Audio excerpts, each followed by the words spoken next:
আমাদের পার্টি ভারতের communist party মার্ক্সবাদী এবং ইন্ডিয়া মঞ্চের তরফ থেকে আন্তরিকভাবে প্রীতি, শুভেচ্ছা, অভিনন্দন জানাচ্ছি। এই আমবাসা বাজারের ব্যবসায়ী বন্ধুরা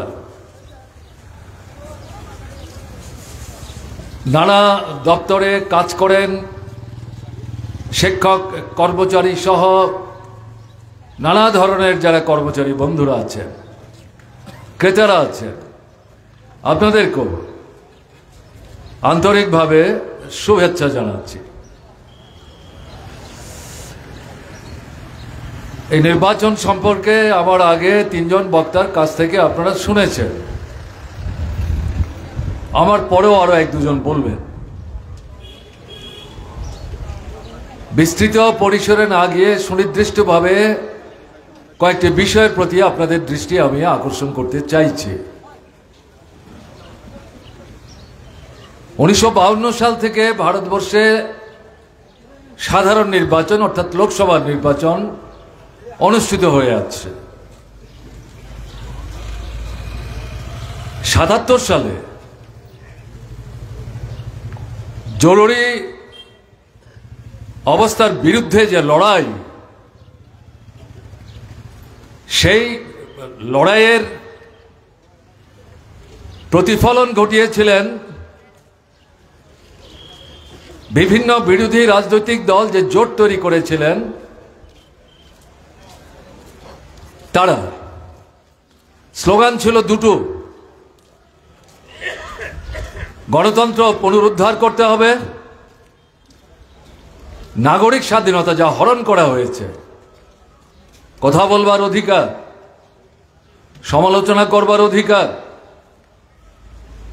মত ব্যক্ত করা, বিকল্প প্রস্তাব সরকারের কাছে, বিরোধী দলের কাছে উপস্থিত করবার অধিকার, স্বাধীনভাবে গণতান্ত্রিক রাজনৈতিক দল গঠন করবার অধিকার, নির্বাচনে প্রতিদ্বন্দ্বিতা করবার অধিকার, দেশের যে কোনো রাজ্যে স্থায়ীভাবে বসবাস করবার অধিকার, এই যে বিষয়গুলো এই নাগরিক স্বাধীনতার মধ্যে অন্তর্ভুক্ত, এগুলো হরণ করে নেওয়া হয়েছিল জরুরি অবস্থা জারি করে। এগুলোকে পুনরায় ফিরিয়ে আনতে হবে, এগুলোর ভিত্তি শক্তিশালী করতে হবে। দুটোই স্লোগান ছিল এবং যারা এই স্লোগান দিয়েছিলেন বিভিন্ন দলের নেতৃত্ব, তাদের বড় অংশ জেলখানায় ছিলেন। আকস্মিকভাবে নির্বাচনের তারিখ ঘোষণা করে নেতৃত্বকে জেলে আবদ্ধ রেখে তৎকালীন সরকার মনে করেছিল তারাই আবার জিতে সরকারে আসবে। কিন্তু 77-এর নির্বাচনের ফলাফল ভারতবর্ষের নির্বাচনী সংগ্রামের ইতিহাসে, স্বাধীন ভারতবর্ষে নূতন ইতিহাস, নূতন অধ্যায় যুক্ত করেছে। এরপর থেকে এ যাবৎ বিভিন্ন সময়ে লোকসভার নির্বাচন অনুষ্ঠিত হয়েছে, কিন্তু এবারের যে নির্বাচন, 77-এর নির্বাচনকে বাদ দিলে পর এটা একটা ভিন্ন ধরনের গুরুত্ব, তাৎপর্য নিয়ে আমাদের দেশের 90 কোটি যে নির্বাচক মণ্ডলী আছে, পৃথিবীর কোনো রাষ্ট্রে নাই, তাদের সামনে হাজির হয়েছে। কেন? 10 বছর যাবৎ ফ্যাসিবাদী সাম্প্রদায়িক দৃষ্টিভঙ্গির অনুসারী রাষ্ট্রীয় স্বয়ংসেবক সংঘ, যাদেরকে আমরা আরএসএস বলি, তাদের নেতৃত্বে পরিচালনায় পরিচালিত যে বিজেপি সরকার, নরেন্দ্র মোদীর নেতৃত্বে সহযোগী অমিত শাহ চালাচ্ছেন, তাতে আমাদের দেশের অর্থনীতি থেকে শুরু করে গণতন্ত্র, ধর্মনিরপেক্ষতা, যুক্তরাষ্ট্রীয় ব্যবস্থা, সমস্ত জিনিসের উপর আক্রমণ একের পর এক সংগঠিত করে চলেছে। স্বাধীন ভারতবর্ষে আমি ৭৭-এর কথা উল্লেখ করলাম, জরুরি অবস্থা বাদ দিলে পর এরকম ঘটনা এই ৭৮ বছরে ভারতবর্ষের সামনে উপস্থিত হয়নি। মানুষের আজকের দিনে সবচেয়ে গুরুত্বপূর্ণ প্রয়োজনটা কি? কাজ চাই, রোজগার চাই, কেনবার ক্ষমতা চাই, মজুরি চাই বেঁচে পড়তে থাকবার জন্য। আছে আমাদের দেশে? এটা আছে ত্রিপুরায়? নাই। জিনিসের দাম বিজেপির 10 বছরের শাসনে প্রতিনিয়ত বেড়েই চলেছে। মানুষের ক্রয় ক্ষমতার সামর্থ্যের বাইরে চলে গেছে। চাহিদা আছে, প্রয়োজন আছে, হাতে পয়সা নাই, যেহেতু কাজ নাই, তাই বাজারে গিয়ে তারা জিনিস কিনতে পারছেন না। পরিণামে উল্টো দিক থেকে সারা দেশে, ত্রিপুরা সহ অর্থনীতিতে মন্দা পরিস্থিতি তৈরি হয়েছে। তার অর্থটা কি? দোকানে জিনিস আছে, মানুষের প্রয়োজন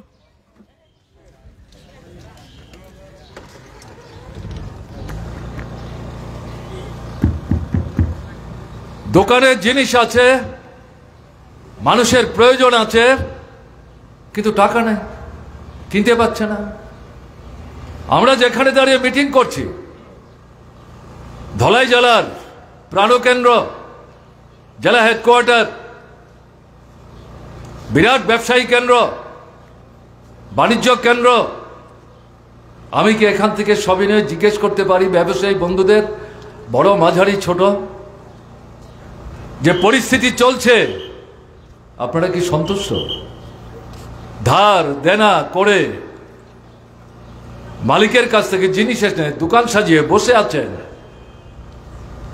কিন্তু ক্রেতা নাই, আপনার জিনিস বিক্রি হচ্ছে না, মালিক আপনার উপর চাপ সৃষ্টি করছে, বছর শেষ হয়ে যাচ্ছে, তুমি তো আমার যে পাওনা টাকা সেই টাকা তুমি ফেরত দিচ্ছ না, আপনি দেবেন কোত্থেকে?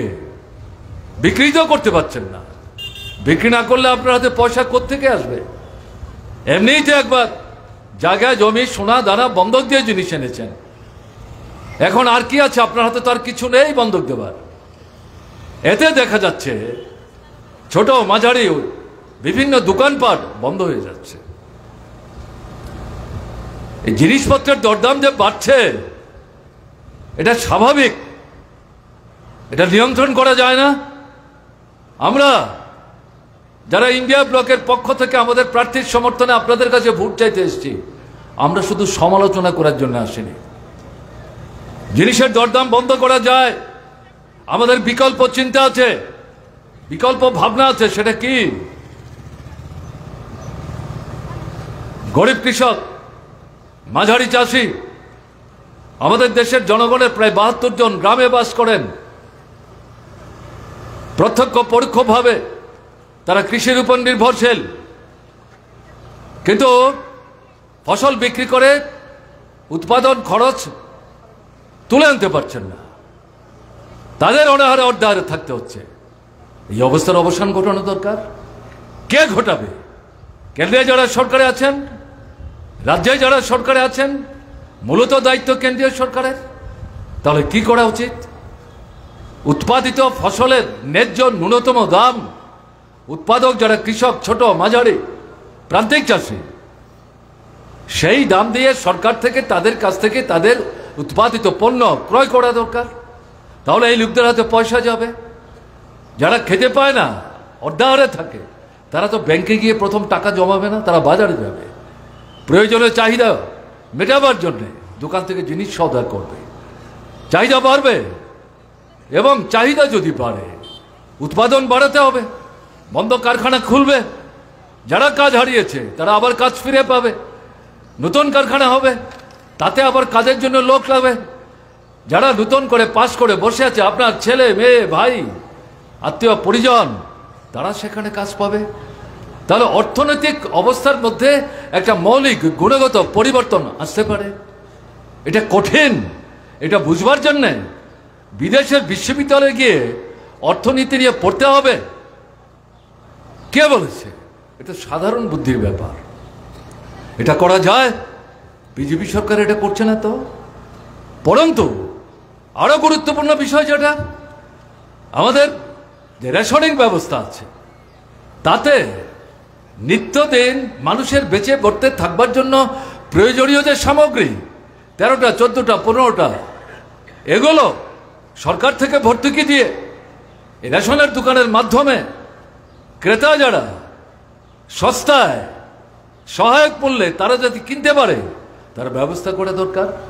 তা যদি হয় তাহলে বাজারে এই জিনিসগুলোর বর্ধিত দাম আদায় করে ব্যবসায়ীদের একটা ছোট্ট অংশ যারা মুনাফার পাহাড় উঁচু থেকে উঁচু করার চেষ্টা করছে তারা বুঝবে আমি যতই মুনাফা করার চেষ্টা করি আগে তো বিক্রি হতে হবে, কিন্তু মানুষ তো আমাদের এখানে আসছে না, তারা তো রেশনের চেয়ে কম দামে জিনিস পাচ্ছে, তারা আমার কাছে আসবে কেন? এই পরিস্থিতিতে যারা অতি মুনাফার লোভে মানুষের উপর চাপ সৃষ্টি করছিলেন তারাই বাধ্য হয়ে দাম কমিয়ে বেশি লোকের কাছে বিক্রি করে কম দামেও কম মুনাফাতেও যদি বেশি লোকের কাছে বিক্রি করতে পারেন তাদের আয় উপার্জন বাড়বে, তাদের ব্যবসা সম্প্রসারিত হবে। তো সাধারণ অর্থনীতির ব্যাপার। এটা বললে বিজেপি সরকার বলবে এই যে ভর্তুকির কথা বলছেন টাকাটা কোত্থেকে আসবে? টাকা আপনারা জোগাড় করুন। টাটা, বিরলা, ডালমিয়া, বাফতলাল জৈন, রিলায়েন্স, আম্বানি, আদানি, ভারতবর্ষের 100 থেকে 150 বড় বড় পুঁজিপতি পরিবার যাদের স্বার্থ রক্ষা করবার জন্য, মুনাফা লুট করবার জন্য আমাদের দেশের মানুষের রক্ত মাংস ভক্ষণ করে যারা পুঁজির পাহাড়কে পর্বতে পরিণত করছে, দেশকে এরা ট্যাক্স না দিয়ে, রাজস্ব না দিয়ে ঠকিয়ে এই টাকা বিদেশে নিয়ে অন্য নামে বিদেশের ব্যাংকে জমা করে আবার সেই টাকা বিদেশের বাজারে দেশের বাজারে ঢুকে আমাদের দেশের অর্থনীতিকে লুট করছে। তাদের উপর ট্যাক্স বসান, যাদের যত আয় বেশি তাদের উপর বেশি ট্যাক্স বসান, সেই টাকা সরকারের কোষাগারে আসবে। এই টাকা আপনি জিনিসের দাম কমাবার জন্য, রেশনে সস্তায় ভর্তুকিতে দেওয়ার জন্যে লাগবে কয়েক হাজার কোটি টাকা। আমাদের দেশের লোক সংখ্যা 140,000 কোটি, তার মধ্যে 90 কোটি মানুষ রেশন থেকে জিনিস কেনেন। এই মানুষ যদি সস্তায় এই জিনিস পায়, মার্ক্সবাদী কমিউনিস্ট পার্টি বা কংগ্রেস না, আপনারা সরকার চালাচ্ছেন, বিজেপি সরকার চালাচ্ছেন, আপনাদের পক্ষেই তো দুহাত তুলে আপনাদের আশীর্বাদ করবে, ভালো কাজ করেছেন। এতে তো আপনাদের ভোট পড়ার কথা, করছেন না কেন? নীতিগত প্রশ্ন। এটা ওরা ক্ষমতায় থাকবে আর এটা করবে যদি ভাবেন ভুল করবেন। এরা লুটেরাদের দল, কালোবাজারিদের দল, বেআইনি মজুদদারি যারা করেন তাদের স্বার্থ রক্ষার দল, যারা ট্যাক্স ফাঁকি দেয় তাদের স্বার্থ রক্ষাকারী দল, বড় বড় যোদ্ধার জমিদারদের স্বার্থ রক্ষাকারী দল। কাজে এদেরকে দিল্লির ক্ষমতায় রেখে এই যে জ্বলন্ত সমস্যা দেশের কোটি কোটি মানুষের জীবনে দগ্ধ হচ্ছেন, এর থেকে মানুষকে রক্ষা করা যাবে না। কাজেই মনে করার কোনো কারণ নেই। আমরা কংগ্রেস, সিপিআইএম কয়েকজন এমপি পাঠাচ্ছি, আমাদের সংখ্যা বাড়াচ্ছি, এতে আমাদের কি আলাদা করে স্বার্থ আছে? আমাদের লড়াই, আমাদের যে চিন্তা, আমাদের যে ভাবনা, আমাদের যে স্বার্থ, সবটা আমাদের দেশের কোটি কোটি মানুষের দৈনন্দিন যে জীবন যন্ত্রণা, তার থেকে তারা যাতে পরিত্রাণ পেতে পারেন তার জন্য যে লড়াই, সেই লড়াইটাকে তেজি করার জন্যে আমাদের প্রতিনিধিদেরকে নির্বাচিত করে দিল্লির সংসদে পাঠাবার জন্যে বারবার আপনাদের কাছে আমরা অনুরোধ করছি। বেকার সমস্যা আপনারা কি জানেন? আমাদের দেশে 18 থেকে 35 বছরের ছেলে মেয়ে মোট যে জনসংখ্যা আছে 140 কোটি, তাদের মধ্যে 100 জনের মধ্যে 66 জন পৃথিবীর কোন দেশে নাই। এদের মধ্যে যারা লেখাপড়া শিখেছেন, মাধ্যমিক পাস হতে পারে, একাদশ মান পাস হতে পারেন, দ্বাদশ মান হতে পারেন, কলেজ বিশ্ববিদ্যালয়ে পাস হতে পারেন, ডাক্তার থাকতে পারেন, ইঞ্জিনিয়ার থাকতে পারেন, নানা বিষয় বিশেষ করে ট্রেনিং নিয়ে পাস করে বসে আছেন। আপনারা আধপেটা খেয়ে ছেলেকে মেয়েকে এই শিক্ষায় শিক্ষিত করতে সাহায্য করেছেন। একটা স্বপ্ন বয়স যখন বাড়বে, যখন কর্মক্ষমতা হারাবো, আর কিছু করতে পারবো না, এই যে ছেলেটা মেয়েটাকে শিক্ষিত করলাম, তারা চাকরি পাবে, কাজ পাবে, রোজগার করবে, আমাদের বৃদ্ধের সময়ে আমাদের দেখবে। কিন্তু শিক্ষিত যারা, তাদের কথা বলছি, তাদের মধ্যে 83.5% ছেলে মেয়ে বেকার, তাদের কোনো কাজ নাই। এই তথ্য কিন্তু আমরা মার্ক্সবাদী কমিউনিস্ট পার্টির হিসাব নিকাশ যারা করেন সেই ঘর থেকে বের করে দিচ্ছি না। এটা আন্তর্জাতিক প্রতিষ্ঠান, আমাদের দেশের যে প্রতিষ্ঠান, যারা প্রতি বছর এই তথ্যাদি সংগ্রহ করেন, উপস্থিত করেন এই লোকসভা নির্বাচনের আগে, তাদেরই উপস্থাপিত তথ্য, সেই তথ্য আমি আপনাদের সামনে তাদের হয়ে উপস্থিত করছি। নরেন্দ্র মোদী সাহেব এই তথ্য তো বিরোধিতা করতে পারছেন না। বেকার ছেলে মেয়ে 18 থেকে 30-35, উপজাতি তফসিলি ওবিসি সংখ্যালঘু, ছোট মাঝারি ব্যবসায়ী ঘরের ছেলে মেয়ে, এরা যদি কাজ না পায়, মাটির তলার সম্পদ, মাটির উপরের সম্পদ, মানব সম্পদ সবাইকে একসাথে নিয়ে ভারতবর্ষকে এগিয়ে নিয়ে যাওয়ার জন্যে 65-70 বছরের বৃদ্ধ কাজ করবেন, আকাঙ্ক্ষা থাকলো প্রাকৃতিক নিয়মে, তার পক্ষে তো বেশি পরিশ্রম করা সম্ভব না। তাহলে যুবক যুবতী করবে, তাদেরকে কাজে লাগাবার জন্য পরিকল্পনা কে করবে? কেন্দ্রের সরকার, রাজ্যের সরকার, কেন্দ্রের সহযোগিতা নিয়ে। বিজেপি সরকার করছে না তো। আপনারা শুনছিলেন আমাদের প্রার্থী, তিনি ককবরক ভাষায় যখন বলছিলেন, অল্প সময়ের মধ্যে উল্লেখ করার চেষ্টা করেছেন 2014 সালে এই নরেন্দ্র মোদী সাহেব যুবকদেরকে আকৃষ্ট করবার জন্য এটা মাথা গরম করার মতো স্লোগান, প্রতি বছর নতুন করে 2 কোটি চাকরির ব্যবস্থা করব, 5 বছরে 10 কোটি, আমাকে ভোট দিন, দেখুন বেকার সমস্যার সমাধান করতে পারি কিনা। 5 বছরের জায়গায় 10 বছর হলো, এই সময় বেকার সমস্যার সমাধান দূরের কথা, প্রতি বছর 90 থেকে আরম্ভ করে প্রায় 98 লক্ষ নতুন বেকার ছেলে মেয়ে কাজের জন্য লাইনে দাঁড়াচ্ছে।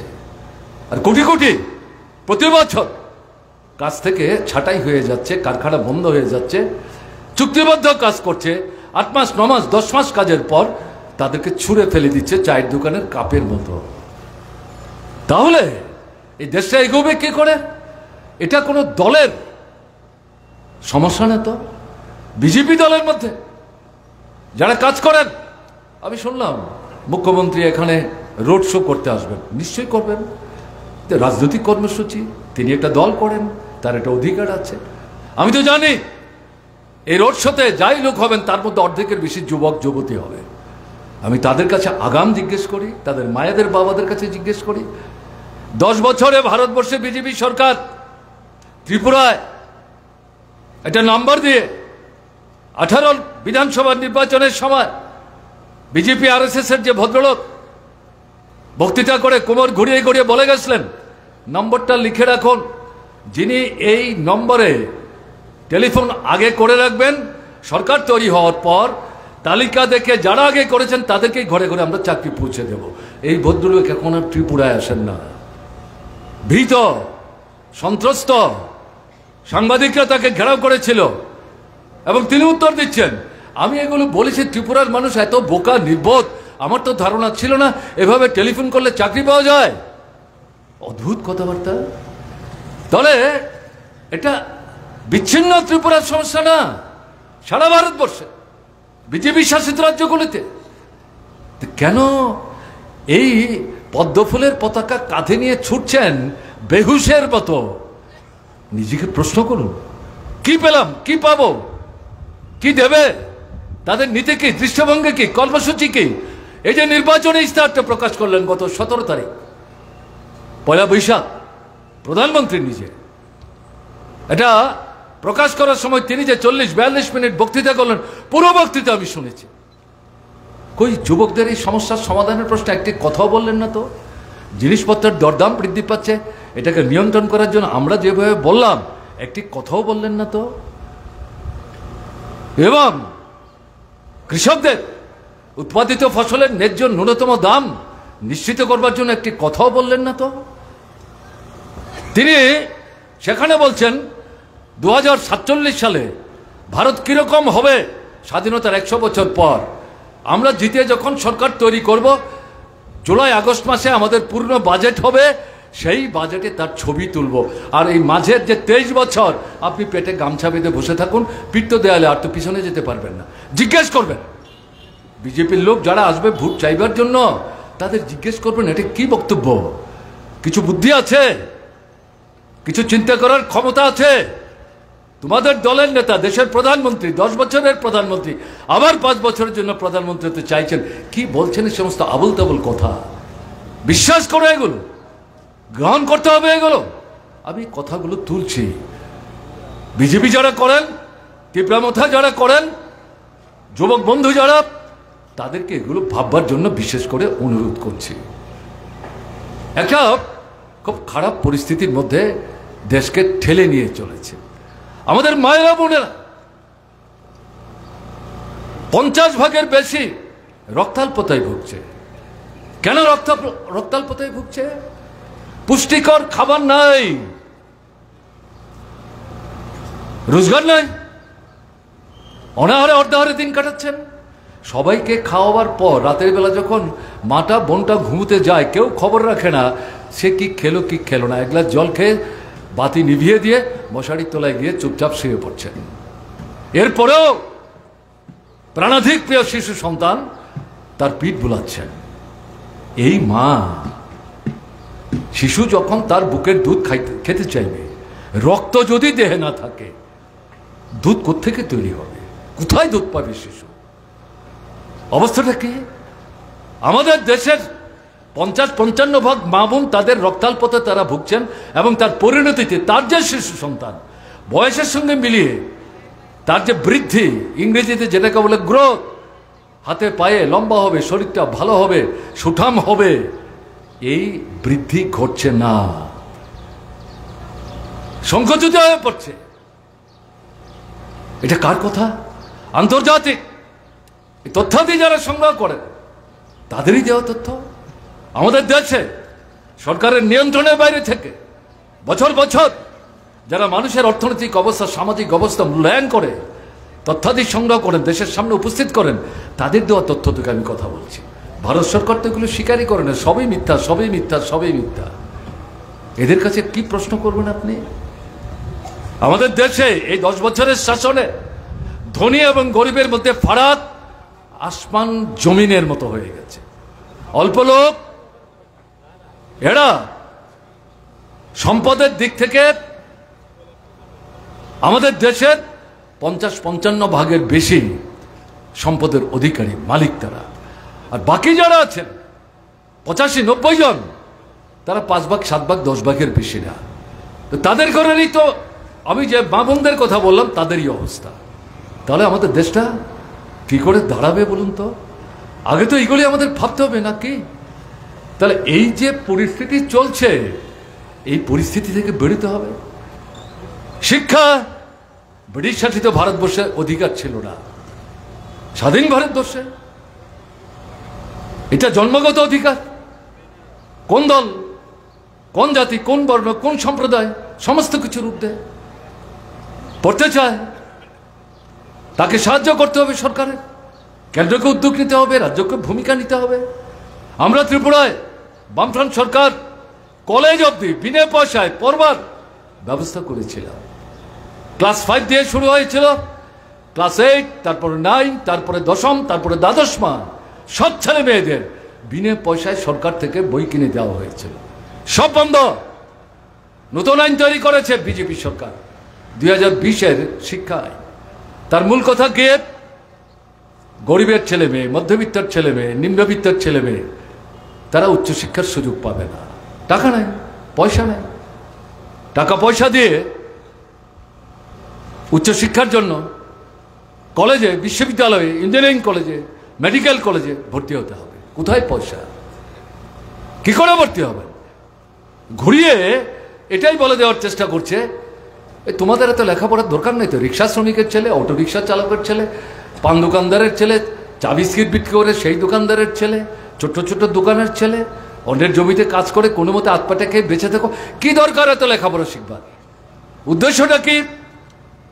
সরকারি চাকরি দাবি করবার অধিকার হারাবে।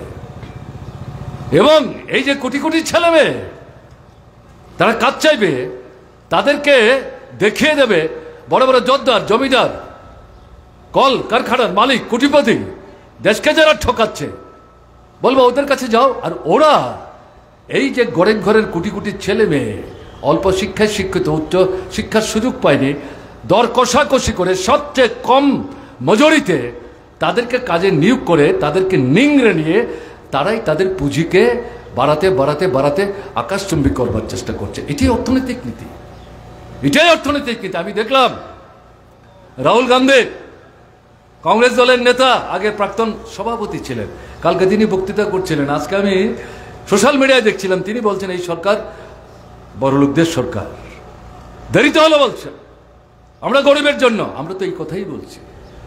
কাজেই এই পরিস্থিতি থেকে বেরোতে গেলে পর এই সরকারটাকে ক্ষমতায় রাখলে চলবে না, তাকে উৎখাত করতে হবে। মানুষ বসে নেই, মানুষ লড়াই নামছেন, বাঁচতে হবে। এই লড়াইয়ে লক্ষ কোটি মানুষ যাতে ঐক্যবদ্ধ হতে না পারেন তার জন্য ধর্মের কথা, বর্ণের কথা বলে বিভাজন তৈরি করছে, শক্তি দুর্বল করার চেষ্টা করছে, সংগতি দুর্বল করার চেষ্টা করছে। তাহলে ব্রিটিশের মতো তারা আরো কয়েক বছর ভারতবর্ষকে নিংড়ে নিতে পারবে।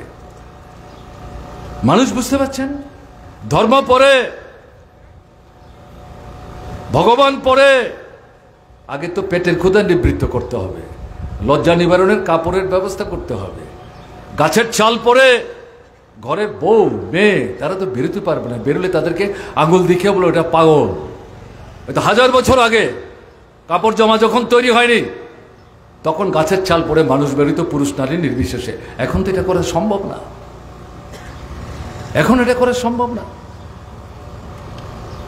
কাজেই এই যে পরিস্থিতি, এই পরিস্থিতিতে মানুষের কাছে এটা পরিষ্কার আমরা বলছি, আরে রামের মন্দির হোক আর রামের প্রাণ প্রতিষ্ঠাই হোক, আপনার জীবনের সমস্যার কি সমাধান হলো? কোথায় রাম রাজত্ব? মাথায় ইট নিয়ে যারা ছুটেছেন এখন কেউ সেদিকে মাথা ঘুরিয়েও দেখবার চেষ্টা করে না। কোথায় রাম রাজত্ব? সেই জায়গায় মানুষকে যখন বিভক্ত করার চেষ্টা করছে, মানুষ ঐক্যবদ্ধ হচ্ছেন, ঐক্যবদ্ধ হয়ে লড়াই তেজি করবার চেষ্টা করছে। যখন দেখছে ধর্ম বর্ণ সম্প্রদায়ের কথা বলো, আন্দোলন দমন করা যাচ্ছে না, তখন গণতান্ত্রিক যে অধিকার সংবিধান আমাদের দিয়েছে 1950 সালের 26শে জানুয়ারি যেটা লাগু হয়, সেই সংবিধানের দেওয়া গণতান্ত্রিক অধিকার আমি যেটা আগে উল্লেখ করবার চেষ্টা করছিলাম, সেগুলোর উপর একের পর এক আক্রমণ সংগঠিত করার চেষ্টা করছে। আপনি লড়াই যাতে করতে না পারেন, প্রতিবাদ যাতে করতে না পারেন, দাবি যাতে উত্থাপন করতে না পারেন, সরকারের উপর যাতে চাপ সৃষ্টি করতে না পারেন, ধর্মঘট যাতে করতে না পারেন, কারখানা যাতে বন্ধ করে দিয়ে মালিককে চাপ সৃষ্টি করে মজুরি বাড়াবার দাবি আদায় করার চেষ্টা যাতে আপনি করতে না পারেন, কৃষক যাতে বড় বড় যোদ্ধার জমিদারের কাছে গিয়ে ভাগ চাষি যা ভাগ দিচ্ছেন অন্যায্য, তার পাওয়া দরকার অর্ধেক, কিন্তু মালিক তাকে 4 ভাগের 1 ভাগ দিচ্ছে, প্রতিবাদ যেটা করছে এটাও যাতে করতে না পারে, তাদের এই সুশব্দের স্বার্থে আইন এবং কলকারখানার মালিকদের স্বার্থে আইন। এই হচ্ছে বিজেপি সরকার। কাজে এই পরিস্থিতির মধ্যে দাঁড়িয়ে আওয়াজ উঠেছে, এই সরকার থাকবে, বাঁচবেন আপনারা। এই সরকারকে উৎখাত করতে না পারলে পরে বাঁচবেন না। মানুষ না বাঁচতে পারে দেশ কি? দেশ আর মানুষের মধ্যে প্রভেদ কি, বিভেদ কি? একটা আরেকটার সাথে অঙ্গাঙ্গিভাবে যুক্ত। এই পরিস্থিতির মধ্যে দাঁড়িয়ে কি দেখা যাচ্ছে, 27টা 28টা রাজনৈতিক দল তারা দীর্ঘদিনের সময় অতিবাহিত করার পর অভিজ্ঞতার ভিত্তিতে তারা উপলব্ধি করেছেন যে আমাদের ঐক্যবদ্ধ হওয়া দরকার। এই সমস্ত দলের নেতৃত্ব, দলের যারা সাধারণ সমর্থক, তারা প্রশ্ন করছেন কি করছেন আপনারা? ভোট আসলে তখন আমাদের বলছেন ঘরে ঘরে যাও, মানুষকে বুঝাও, আমাদের প্রার্থীকে ভোট দিতে বলো। 5 বছর কি করলেন? 10 বছর কি করলেন? সমস্যাগুলোর বিরুদ্ধে কোনো আন্দোলন করছেন না। এই সরকারটা যে জনবিরোধী ভূমিকা নিচ্ছে শুধু ভোটের সময় বললে হবে, আগে কেন বলছেন না? আপনি একটা বললে তো হবে না। এরকম যারা বলেন চিন্তা ভাবনা করুন, সবাই একটা জায়গায় আসার চেষ্টা করুন। যদিও আমরা ভারতের কমিউনিস্ট পার্টি মার্ক্সবাদী, আমাদের 23তম পার্টি কংগ্রেসে এই স্লোগান আমরা দিয়েছিলাম 2022 সালে। কিন্তু আমরা অনুভব করেছি আমরা তো একলা পারবো না, আমাদের তো সারা ভারতবর্ষের সমান শক্তি না। অন্যান্য যে রাজনৈতিক দলগুলো আছে আমরা যেভাবে ভাবছি অনেকটা এরকম ভাবেন, আমাদের সবাইকে একটা জায়গায় আসতে হবে, সময় লেগেছে।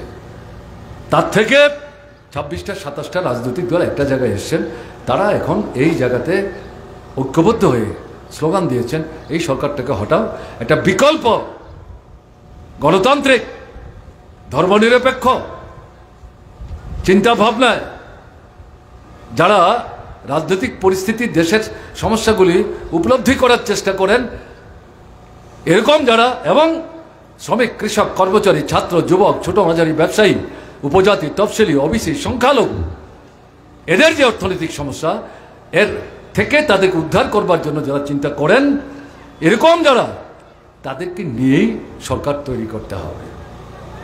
এই স্লোগান আমরা দিই, সবাই গ্রহণ করেন, সময় লেগেছে, এবং এখান থেকে সারা দেশে তারা ছড়িয়ে পড়বার চেষ্টা করছে। নরেন্দ্র মোদীর মাথা খারাপ হয়ে গেছে, এটা 14 সালের মতো হবে না, এটা 19 সালের মতো হবে না। এবার তো ঠিক তারা ঐক্যবদ্ধ হয়েছে। বিরোধীদের মধ্যে বিজেপি বিরোধী ভোট ভাগ বাটোয়ারা করে অল্প ভোট পেয়েও বেশি আসন দখল করে এই যে 10 বছর সরকার চালিয়ে আসতে পারলাম, এবার 2024-এর লোকসভা নির্বাচনে তো এটা সুবিধা হবে বলে মনে হচ্ছে না। ভেতর থেকে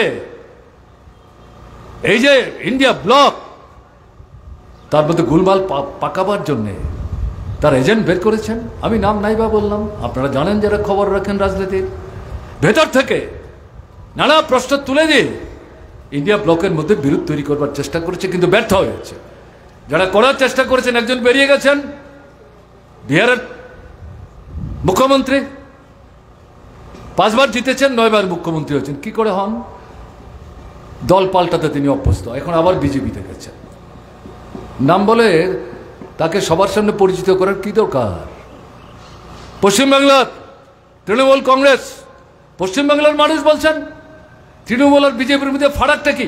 এই যে ভোট আসলে পরে তারা খণ্ডযুদ্ধ করে, এটা তো স্টেজ ম্যানেজ, অর্থাৎ যাত্রার আসরে রাজা এবং সেনাপতির মধ্যে যে লড়াই হয়, তরোয়ালের লড়াই, এটা তো আসল তরোয়ালের লড়াই না, এটা যাত্রার মানে অনুষ্ঠান, সেই অনুষ্ঠানে লড়াইটা দেখায়। এরাও তো এই লড়াই করছে, এদের উভয়ের বিরুদ্ধে লড়তে হবে, এদের পরাস্ত করতে হবে। এদের পরাস্ত করে প্রকৃত অর্থে যারা ভারতবর্ষকে অবস্থা থেকে বের করে আনতে চান তাদের প্রার্থীদের জয়যুক্ত করতে হবে। পশ্চিমবাংলায় বামপন্থীরা এবং কংগ্রেস মিলে সেখানে আসন ভাগ বাটোয়ারা করে তারা ঝাঁপিয়ে পড়েছে, এটাই অভিজ্ঞতা। এবং যেটা দেখা যাচ্ছে আমাদের দেশে যে 28টা 29টা রাজ্য আছে এবং 6টা 7টা কেন্দ্রশাসিত অঞ্চল আছে, অধিকাংশ জায়গায় এই যে রাজনৈতিক দলগুলো তারা নিজেদের মধ্যে কথাবার্তা বলে যার যার রাজ্যে যার শক্তি একটু বেশি তারা উদ্যোগ নিচ্ছেন, অন্যান্যকে একসাথে করছেন, আলোচনা করে আসন ভাগ করছেন। লক্ষ্যটা কি? বিজেপির একজন প্রার্থী, আমাদের সমস্ত বিরোধীদের একজন প্রার্থী, আমাদের ভোট যাতে 4 ভাগ 5 ভাগ 7 ভাগ না হতে পারে, এটার বেশিরভাগটাকে একটা জায়গায় আনতে হবে, তাহলে পরে বিজেপিকে পরাস্ত করে ঠেকিয়ে রাখা সহজ হবে। এরকম করে তারা একটার পর একটা রাজ্যে এই আসন সমঝোতা করে অগ্রসর হচ্ছে। বিজেপি আরো ভীত সন্ত্রস্ত হয়েছে, এখন এই ভোট ভণ্ডুল করবার চেষ্টা চক্রান্ত করছে। গত 19 তারিখ 26টা রাজ্যে 102টা আসনের ভোট হয়েছে। আমাদের দেশের পার্লামেন্টের মধ্যে 543টা আসনের জন্য সরাসরি ভোট হয়, আর 7টা আসন মনোনীত, সব মিলিয়ে 550। তার মধ্যে 102টা আসনের ভোট হয়েছে। 7 দফায় ভোট হবে, 1 জুনে শেষ হবে, 4 জুন ভোট গণা হবে। তারপর থেকে 7-10 দিনের মধ্যে নতুন সরকার তৈরি হবে। এই যে প্রথমবার পত্রপত্রিকায় যা দেখছি, আমি আজকেও আপনাদের এখানে আসার আগে যে পিডব্লিউডির যে ডাক বাংলায় কালকে রাত্রে থেকে আমি অবস্থান করছি, সকালবেলায় দেখছিলাম নানা পত্রিকার তথ্যাদি, তাতে কি বলছে? বিজেপির তো অবস্থা ভালো না। এর আগের নির্বাচনে 19-এর নির্বাচনে পুলওয়ামায় 42 জন সিআরপিএফ সন্ত্রাসবাদীদের আক্রমণে নিহত হয়েছে। এটার জন্য বিজেপি সরকার দায়ী। তারা যদি সতর্ক ব্যবস্থা নিত এই আক্রমণ করতে পারে না। এরা যখন নিহত হলো তাদের দেহ কাঁধে নিয়ে সারা ভারতবর্ষ ঘুরেছে, মুসলমানদের বিরুদ্ধে, পাকিস্তানের বিরুদ্ধে আওয়াজ তুলে, আবেগ তৈরি করে, সুযোগ কাজে লাগিয়ে পরাজিত হওয়ার মুখে কোনো মতে সরকারটাকে রক্ষা করেছে। এবার আবার কি ষড়যন্ত্র ভাবছে কেউ জানে না। এখন দেখা যাচ্ছে এই পত্রপত্রিকায় দুদিনের মধ্যে যা যা তথ্য আসছে, বলছে বিজেপির তো এই প্রথম দফার 102 আসনে ভোট তো ভালো হয়নি, সে তো সুবিধা করতে পারবে না। বিরোধীরা কংগ্রেস সহ তাদের তো ফল 2019-এর তুলনায় এই 102টা আসনে ভালো হবে। নির্বাচন শেষ হওয়ার আগেই প্রধানমন্ত্রী, স্বরাষ্ট্রমন্ত্রী আগাম বিবৃতির খসড়া তৈরি করে বসে আছেন। নির্বাচন কমিশন কত % ভোট হলো, কেমন ভোট হলো, কোথায় কি হলো, এই তথ্যাদি দেওয়ার আগেই প্রধানমন্ত্রী নরেন্দ্র মোদী এবং স্বরাষ্ট্রমন্ত্রী অমিত শাহ তারা যেখানে ছিলেন সেখান থেকে বিবৃতি দিয়ে বলছেন এই 102টা আসনে আপনারা যারা ভোট দিয়েছেন তাদেরকে দুহাত তুলে অভিনন্দন জানাচ্ছি, দারুণ ভোট করেছেন। হ্যাঁ, দারুণ ভোট করেছে, যাতে আপনাকে পরাস্ত করে এবার ভারতবর্ষের নতুন একটা সরকার তৈরি করা যায়। অপেক্ষা করুন, অপেক্ষা করুন। তিনি জানেন, এটা জানেন বলেই আগাম তার দলের কর্মী, নেতা, সংগঠক যারা, তাদের যে মনোবল ক্রমশ নিচের দিকে যাচ্ছে, তলানিতে যাচ্ছে, এটাকে ধরে রাখবার জন্য গত 1 মাস 1.5 মাস আগে থেকে নানা কৌশল ফন্দি নিচ্ছেন। এবং তার অন্যতম পদ্ধতি হচ্ছে এই 102টা আসনের ভোট হওয়ার পর। আসলে অবস্থা ভালো না। অবস্থা যদি ভালো হয়, আমাদের ত্রিপুরায় তো 2টো আসন, 19-এ তো ভোট হয়নি এই 2টো আসনে। এতই যদি অবস্থা ভালো হয়, প্রধানমন্ত্রী আপনিও তো এখানে এসে বক্তৃতা করে গেছেন 17 তারিখ, পত্রপত্রিকায় দেখলাম, আমি সেদিন ধর্মনগরে ছিলাম। বলছি প্রধানমন্ত্রীকে খুব পরিশ্রান্ত মনে হচ্ছে, মুখ দিয়ে কথা বেরোচ্ছে না। তিনি যেভাবে হাত পা নেড়ে টেড়ে কথা বলতে অভ্যস্ত, কি হলো প্রধানমন্ত্রী, তার কণ্ঠ কেন রুদ্ধ হয়ে যাচ্ছে।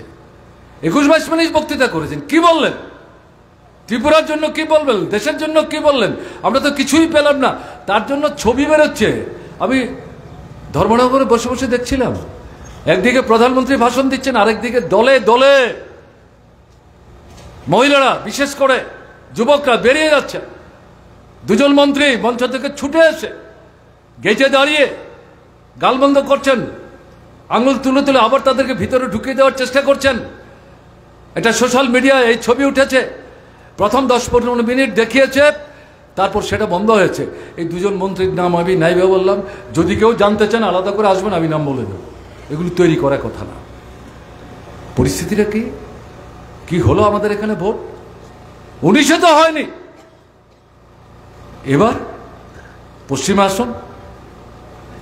তখন তো অনেক দল প্রতিদ্বন্দ্বিতা করেছে, বিজেপি করেছে, আমরা বামফ্রন্ট করেছে, কংগ্রেস করেছে, অন্যান্য দল করেছে।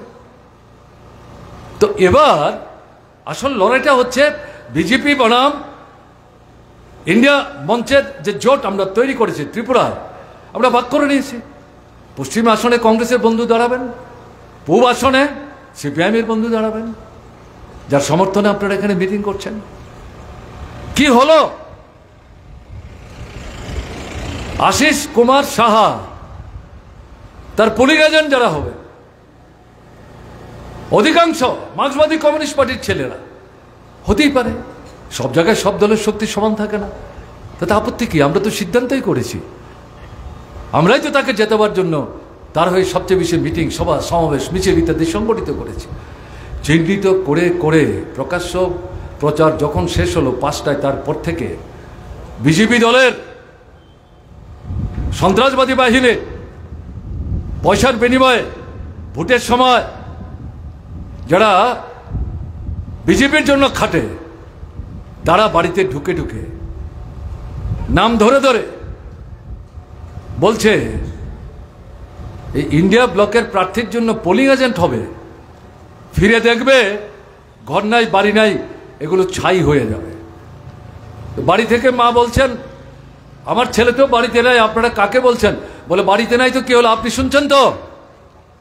মা হয়তো নাই, বাবা আছেন বৃদ্ধ শয্যাশায়ী, বলছেন তারা তো কেউ নাই। বলে আপনাকেই বলে যাচ্ছি, সাবধান করে যাচ্ছে,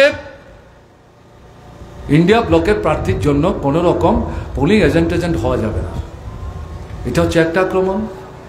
আর যে সমস্ত এলাকাগুলোতে 23-এর নির্বাচনে, বিধানসভার নির্বাচনে বিজেপি ভোট কম পেয়েছে, যে সমস্ত বুথ এলাকাতে, সেই এলাকায় গিয়ে দরজায় দরজায় দাঁড়িয়ে হুমকি দিয়ে এসছে কালকে কিন্তু বাড়ি থেকে বেরোনো নিষেধ, ঘরে থাকতে হবে।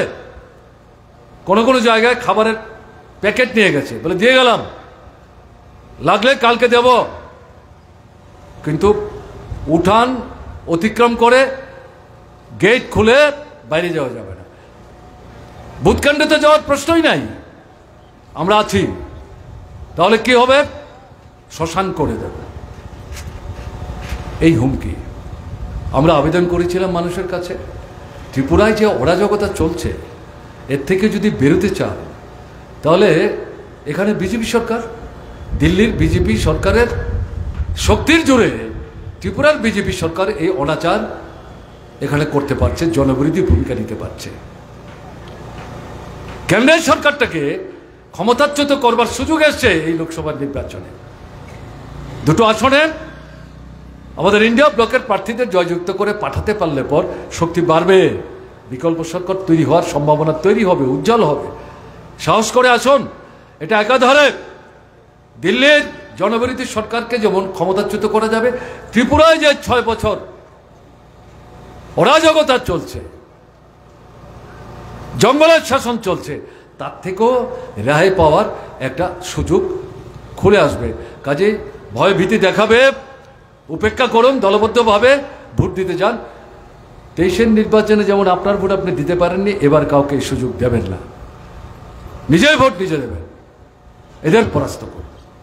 এই আহ্বানে আমরা যা দেখলাম, এত হুমকি সত্ত্বেও বিলুনিয়া থেকে শুরু করে জিরানিয়ার চম্পকনগর পর্যন্ত দল বেঁধে উপজাতি অনুপজাতি নারী পুরুষরা বাড়ি থেকে আস্তে আস্তে বেরোতে শুরু করেছেন। পুলিশ এজেন্ট যারা আগে থেকে চিহ্নিত, তারা সূর্যোদয়ের আগে অনেকে বাড়ি থেকে গামছা পরে বেরিয়ে গেছে, ঢুকতে দেয়নি। যারা ঢুকতে পেরেছিল তাদেরকে হুমকি দিয়ে পিটিয়ে বের করে দিয়েছে। বেলা 11:30টার মধ্যে 80 ভাগের বেশি আশিস সাহার পুলিং এজেন্ট পোলিং বুথ থেকে ছুড়ে বের করে দিয়েছে। ভোটার বাধা দিচ্ছে, আটকে রাখছে, বাইক বাহিনী দলবদ্ধভাবে, ওই এলাকার না, বাইরে থেকে এনেছে। এর মধ্যেও যারা গিয়ে লাইনে দাঁড়িয়েছে ভোটে, চিহ্নিত করে করে নারী পুরুষ নির্বিশেষে টেনে হিচড়ে বের করে বলছে সাহস তো কম না, ভোট দিতে এসছেন, বাড়ি যাও। এই করে ভোটের অধিকার হরণ করে গোটা নির্বাচনটাকে প্রহসনে পরিণত করেছে।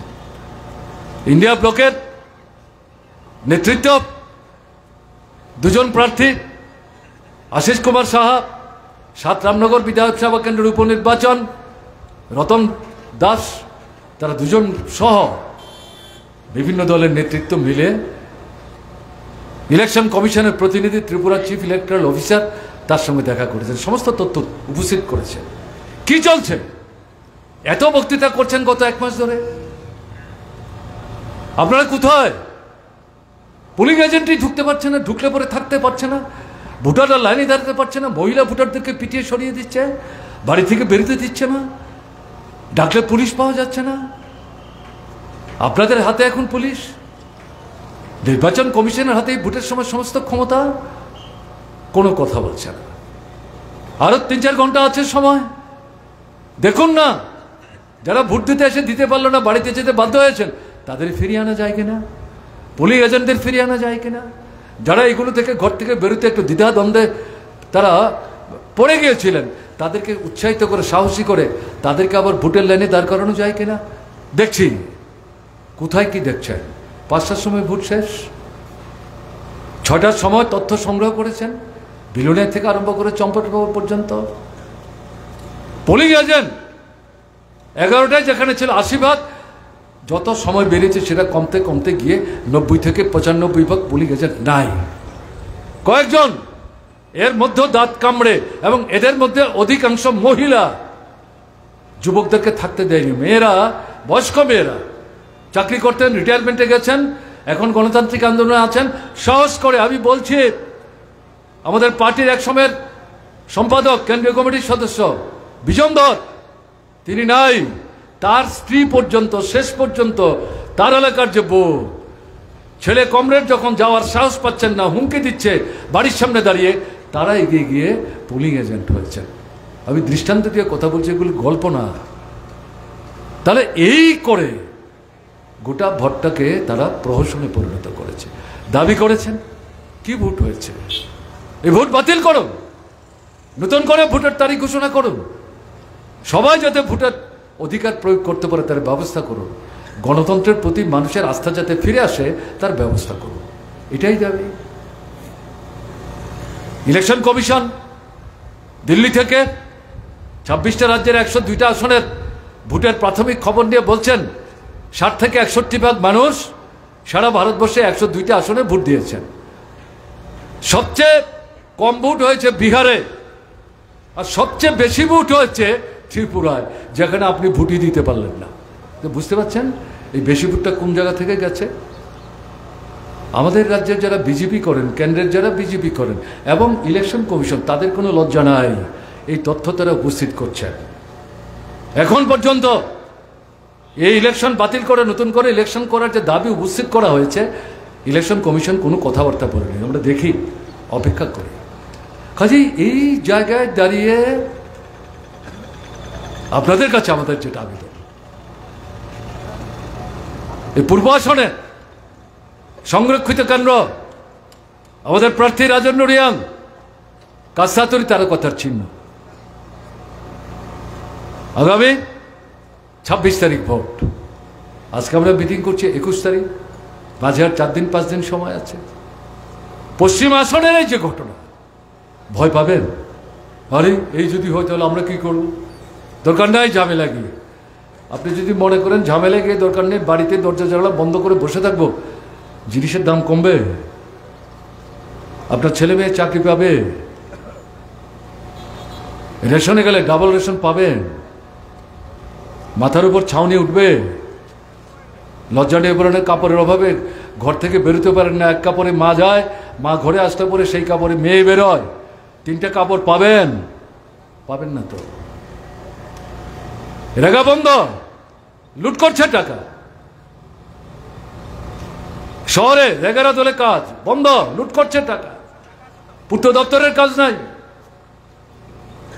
গ্রামোন্নয়ন দপ্তরের কাজ নাই, বন দপ্তরের কাজ নাই, উপজাতি কল্যাণ দপ্তরের কাজ নাই, কৃষি দপ্তরের কাজ নাই। কি ব্যাপার? আপনি বাঁচবেনটা কি করে? দেশের নীতির পরিবর্তনের জন্য কেন্দ্রের সরকারকে পরাস্ত করতে চাইছি, তার সঙ্গে সম্পর্ক উপস্থিত আমাদের ত্রিপুরার 2টি কেন্দ্র। একটি কেন্দ্র ভোট ভণ্ডুল করেছে, লড়াই চলছে, চলবে পুনরায় ভোটের জন্য। এটা দেখে আমরা ভীত হব, সন্ত্রস্ত হব না, প্রতিবাদে গর্জে উঠব। যারা এখানে বসে শুনছেন, আপনাদের বলছি, দূর থেকে যারা শুনছেন তাদের কাছেও বলছি, পশ্চিম আসনের ঘটনা পূর্ব আসনে আমরা ঘটতে দেব না। এই দৃঢ়তা নেই, বলিষ্ঠতা নেই, ঘুরে দাঁড়াতে হবে, রুখে দাঁড়াতে হবে। নিজের ভোট নিজে দেব, যেখানে বাধা দেওয়ার চেষ্টা হবে সেখানেই প্রতিরোধ করে। ইলেকশন কমিশনের লোক থাকলে ভালো, না থাকলে তো কিছু করার নাই। পুলিশ থাকলে ভালো, না থাকলে কিছু করার নাই। নিজেরাই দলবদ্ধভাবে ভোট দেবেন, আপনার পছন্দের প্রার্থীকে ভোট দেবেন। নিশ্চয়ই আমরা তো আপনাদেরকে অনুরোধ করবো, আমাদের প্রার্থী কাছাতুরি তারকা চিহ্নে রাজেন্দ্র রিয়াংকে ভোট দিয়ে দিল্লিতে বিকল্প সরকার তৈরি করবার সুযোগ প্রশস্ত করবেন। এটা যদি না করা যায় তাহলে বিজেপির আক্রমণ আরো তীব্র হবে। আসলে বিজেপি তো ভয় পেয়েছে, নরেন্দ্র মোদী, অমিত শাহরা যেমন ভয় পেয়েছেন, ত্রিপুরার বিজেপি তো ভয় পেয়েছে। 23-এর যে বিধানসভা নির্বাচন, তাদেরকে তো আপনারা পরাস্ত করেছেন। 18 নির্বাচনে 51 ভোট পেয়েছিল, নানা অংশের বিভ্রান্তির সুযোগ নিয়ে আমি সেগুলো বিশ্লেষণে যাচ্ছি না। এবারকার নির্বাচনে 5 বছরের ব্যবধানে 51 থেকে নেমে 39-এ চলে আসলো।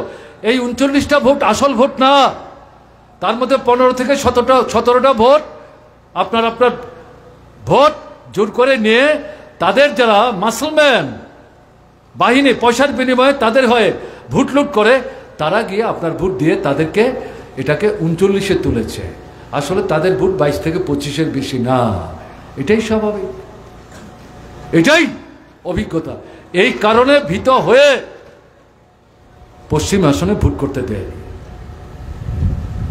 পূর্ব আসনেও এরকমটাই তারা করার চেষ্টা করবে। এবং আরো বুঝতে পারছেন তীব্রমাথা 14 লক্ষ উপজাতির একমাত্র রক্ষক ধরা পড়ে গেছে। দেশের নির্বাচনে বিজেপি বিরোধী কথা বলে 19 ভাগ ভোট নিয়েছিল, যে ভোটটার বড় অংশ বামপন্থী ফ্রন্টের দিকে আসার কথা। যদি আসে আসন বাড়ে, ভোট বাড়ে। বিকল্প সরকার বামপন্থীদের নেতৃত্বে বাম কংগ্রেস সবাই মিলে একটা নতুন ধরনের সরকার তৈরি হওয়ার সম্ভাবনা তৈরি হয়েছিল।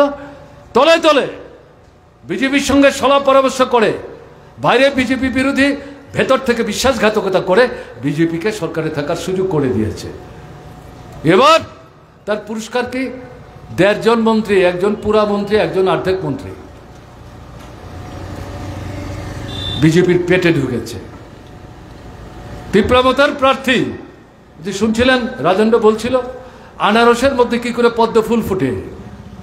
আনারসে ফুল ফুটে কিন্তু পদ্ম তো ফুটে না। এখন তীব্রমতার নেতৃত্বের দৌলতে দেখা যাচ্ছে আনারসের মধ্যে পদ্মও ফুটে।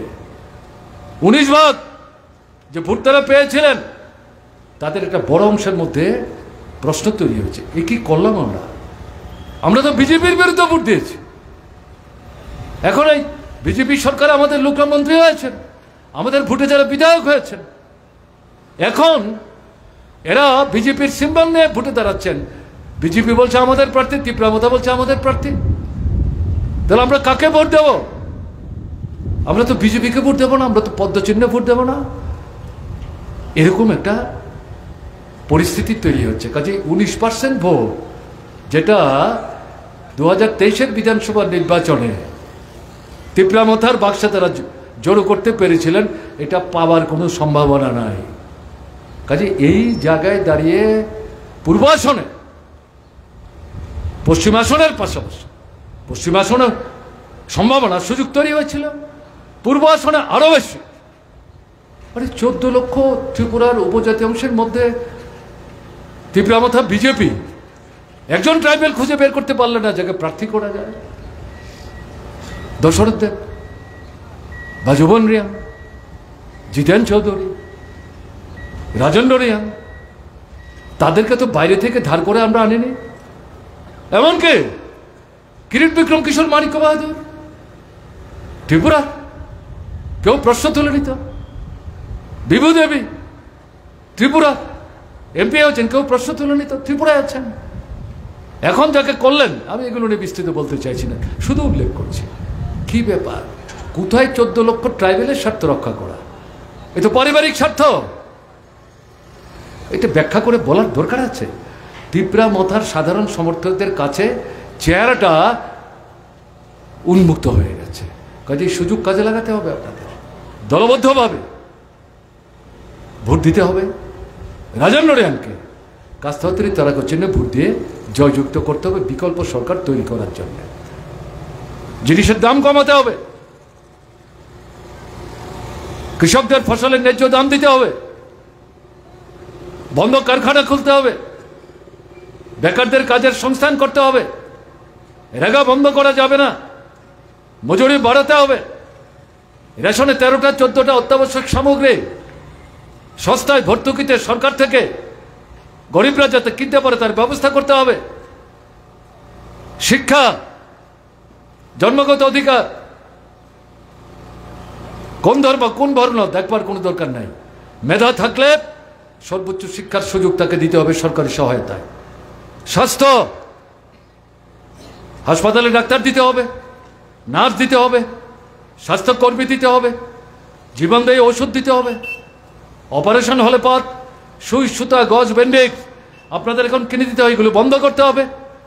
অন্তত 5টা 7টা 10টা জীবনদায়ী ঔষধ সরকারি হাসপাতালে সরকারকে দিতে হবে, কেন্দ্র এবং রাজ্যের। বেসরকারি পুঁজির হাতে শিক্ষা তুলে দিয়েছেন, স্বাস্থ্যক্ষেত্র বেসরকারি পুঁজির হাতে তুলে দিয়েছেন, চলবে না। এটা কেন্দ্রের সরকারের হাতে, রাজ্যের সরকারের হাতে রাখতে হবে। এই যে বিষয়, সেগুলো বাস্তবায়িত করতে গেলে পর কেন্দ্রের বিকল্প সরকার ছাড়া কোনো রাস্তা নেই। ভোটের অধিকার হরণ করছে, নির্বাচন কমিশন বগল দাবা করেছে, নরেন্দ্র মোদী বিচার ব্যবস্থা পছন্দের লোক বসাবার চেষ্টা করছে অন্যায়ভাবে। যারাই বিরোধিতা করছে ইন্ডিয়া ব্লকের পক্ষ থেকে ঐক্যবদ্ধ হওয়ার চেষ্টা করছে, তাদের নেতাদের বিরুদ্ধে ইডি সিবিআই অন্যায়ভাবে স্বৈরাচারী পদ্ধতিতে ব্যবহার করছে।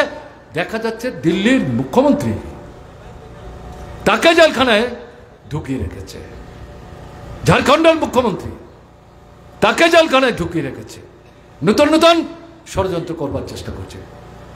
কাজে এরকম একটা জায়গায় দাঁড়িয়ে বুঝতে হবে এরা নতুন সংবিধান তৈরির চিন্তা করছে। এই সংবিধান ধ্বংস করে ফেলবে, মনুবাদী সংবিধান, যাতে মহিলাদের কোনো মূল্যই নাই তাদের চোখে। মনুবাদী সংবিধান মানে কি?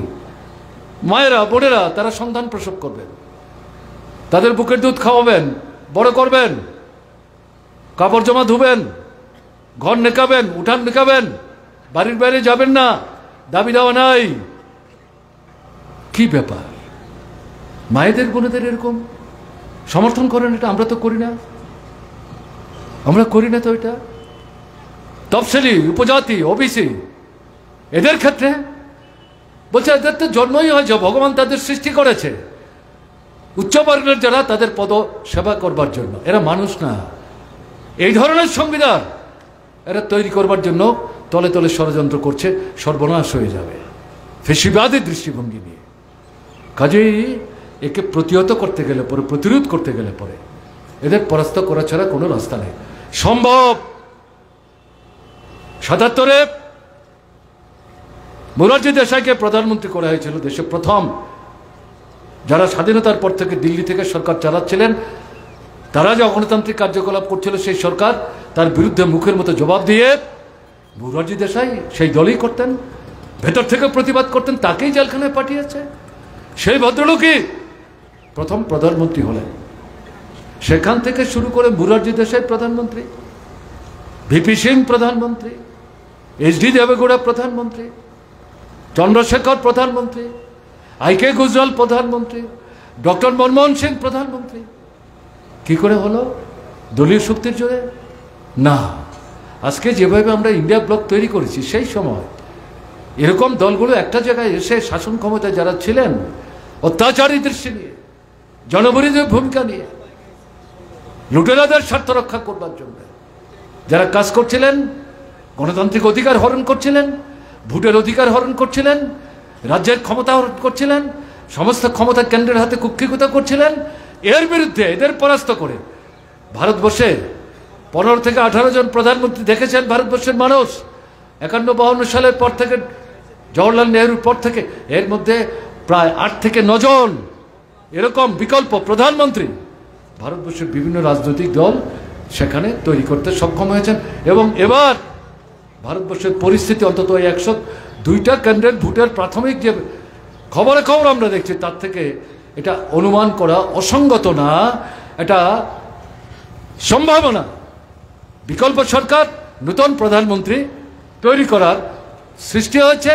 এই সম্ভাবনাকে বাস্তবায়নের জন্য পূর্ব আসনে রাজেন্দ্র রিয়াংকে কাস্তাওয়াতের তারকা চিহ্নে বিপুলভাবে ভোট দিয়ে জয়যুক্ত করে আপনারা আপনাদের ঐতিহাসিক গণতান্ত্রিক যে দায়িত্ব, ত্রিপুরার মানুষের যে উন্নত গণতান্ত্রিক চেতনা, যাকে ধ্বংস করছে বিজেপি আরএসএস, তার বিরুদ্ধে রুখে দাঁড়িয়ে সে লুণ্ঠিত আপনার যে মর্যাদা, তাকে পুনরুদ্ধার করবার ক্ষেত্রে গুরুত্বপূর্ণ ভূমিকা নেবেন, এই বিশ্বাস নিয়ে আপনাদেরকে অভিনন্দন জানিয়ে আমি আমার কথা বলা শেষ করছি।